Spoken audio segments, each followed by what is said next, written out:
So I'm gonna try to explain what deontology is and give a couple examples.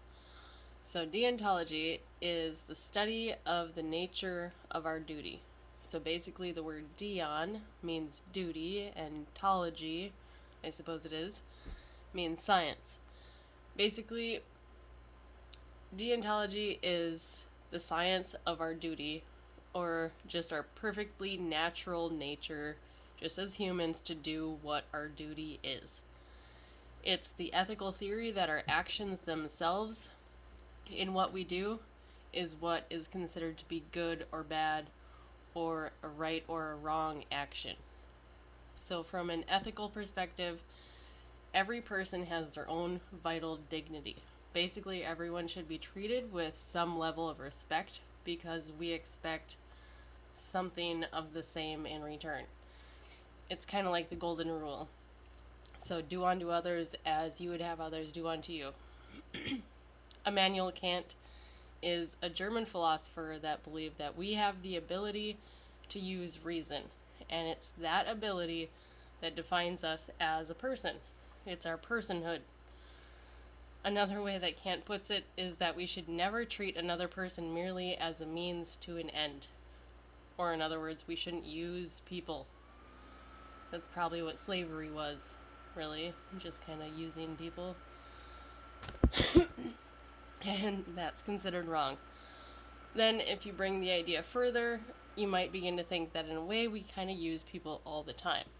Anytime we eat at a restaurant and a server takes our order and brings us a fantastic meal, or anytime we get a haircut, or say we have our car serviced, whatever it is, in that sense, we allow others to use us in ways so that we have a means to making money, which is really more of like a barter system rather than just using people as a means to an end.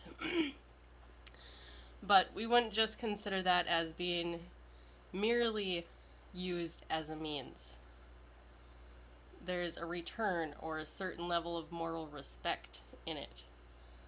So lying, on the other hand, is something that overall is considered wrong, because lying, just in itself, has to have the premise still that people should ultimately be telling the truth. So it's universal to everyone. Excuse me. Based on how deontology works, telling the truth is always right, and lying is just always wrong. It's the universal maxim, or the absolute just reality of what it is. Deontology is based on the intent that we have by the action itself. So, for example, if someone came looking for a friend that we had over, they were sleeping in the next room, even if we knew that they were on a mission to come and kill them, we would still have a responsibility not to lie, because it would be considered wrong if we did. And if we told the truth, it's possible that our friend could somehow get out or escape that situation before that person gets to our friend.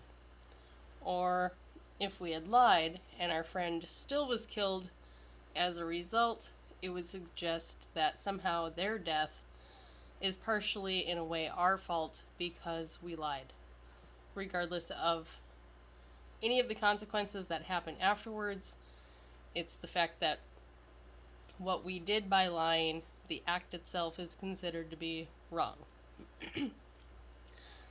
Another situation is if a bomb is about to kill 1,000 people and we have the capability to hack into a system and disarm the bomb, but we're not authorized to access the system or use the computer, deontology would still suggest that it would be morally wrong for us to disarm the bomb, because it would be morally wrong to use the computer without having the authorization. So it's basically like a type of lying.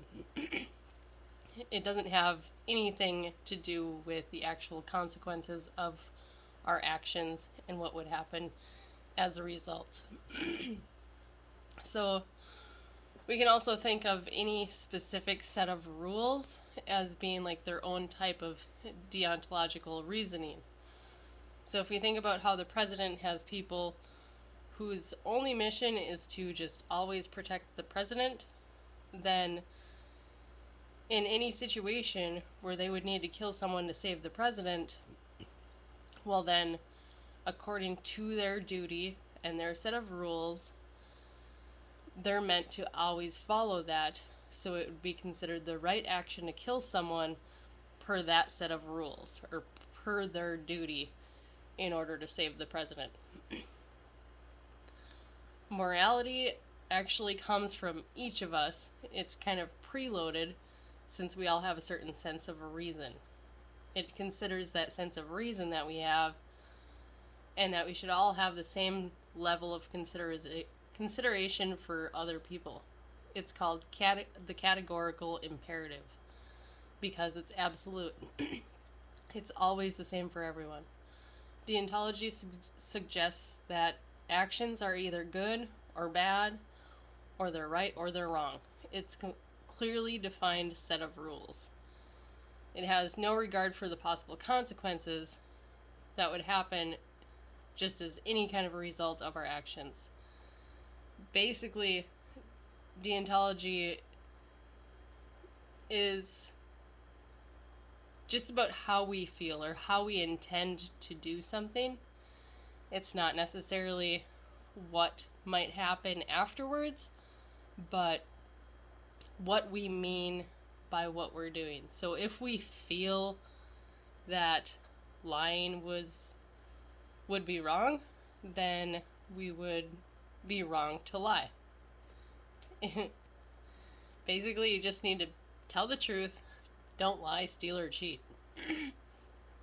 But we do know that there's situations where it would probably seem that it would be right, given the possible consequences, but deontology weighs just on the act of what you're doing and the intent and what you have in what it is you do.